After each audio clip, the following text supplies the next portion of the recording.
Bachelor of hotel management లో university first rank, second rank, third rank. Sun international, Visakhapatnam, Hyderabad. గత ఏడాది డిసెంబర్లో జరిగిన తెలంగాణ అసెంబ్లీ ఎన్నికలలో బీఆర్ఎస్ పరాజయం పాలైన తర్వాత ఆ పార్టీ గమనం దశ దిశ లేకుండా సాగుతున్నట్లుగా కనిపిస్తోంది. పార్టీ అధినేత ఫామ్ హౌస్ కు పరిమితమైపోయారు. ఆ పార్టీ తరపున గెలిచిన ఎమ్మెల్యేలు కాంగ్రెస్ లోకి క్యూ కడుతున్నారు. పార్టీ కార్యనిర్వాహక అధ్యక్షుడు మాజీ మంత్రి కల్వకుంట్ల తారక రామారావు, మరో మాజీ మంత్రి సీనియర్ నేత హరీష్ రావులే పార్టీ గొంతుకగా మెలుగుతున్నారు. అయితే వారిరువురు రేవంత్ సర్కార్పై చేస్తున్న విమర్శలు చాలా వరకు బూమ్రాంగ్ అవుతున్నాయి.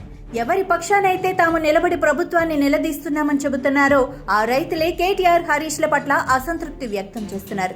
మరోవైపు బీఆర్ఎస్ రాష్ట్రంలో కనుమరుగు కాబోతోంది, ఆ పార్టీ బీజేపీ లేదా కాంగ్రెస్ లో విలీనమవుతుంది అంటూ బీజేపీ, కాంగ్రెస్లు చేస్తున్న విమర్శలను గట్టిగా తిప్పికొట్టడంలో కేటీఆర్, హరీష్ రావు విఫలమవుతున్నారు. అధికారంలో ఉండగా కృష్ణార్జునుల చక్రం తిప్పిన వీరు విపక్షంలో మాత్రం తడబడుతున్నారు. విలీనం కథనాల నేపథ్యంలో పార్టీ ఉనికిని బలంగా చాటాలన్న తాపత్రయంలో దూకుడు పెంచుతున్నామంటూ వారు చేస్తున్న విన్యాసాలు ఇంత దిగజారుడుతనమేంటి అన్న అభిప్రాయాన్ని కలిగిస్తున్నాయని పరిశీలకులు విశ్లేషిస్తున్నారు. తొలుత హరీష్ రావు రేవంత్ పాపానికి తాను ప్రక్షాళన చేస్తున్నానంటూ దేవాలయాల యాత్ర మొదలు పెడితే ఆ తర్వాత కేటీఆర్ రేవంత్ ను ఉద్దేశించి చేసిన సవాల్ ఆయన స్థాయిని దిగదార్చింది. మగాడివైతే సెక్యూరిటీ లేకుండా ఊళ్లలోకి రా అంటే కేటీఆర్ చేసిన సవాల్ దూకుడు ప్రదర్శనగా కాకుండా దిగజారి మాట్లాడటంగా ఉందని పరిశీలకులు విశ్లేషిస్తున్నారు.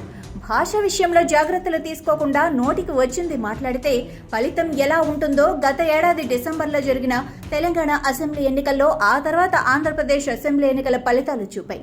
రాష్ట్రంలో బీఆర్ఎస్ ఉనికి, అస్తిత్వం కోసం దూకుడుగా ముందుకు వెళ్లాలన్న తాపత్రయంతో కేసీఆర్, హరీష్లు పార్టీకి మరింత నష్టం చేస్తున్నారని పొలిటికల్ సర్కిల్స్ లో చర్చ జరుగుతోంది.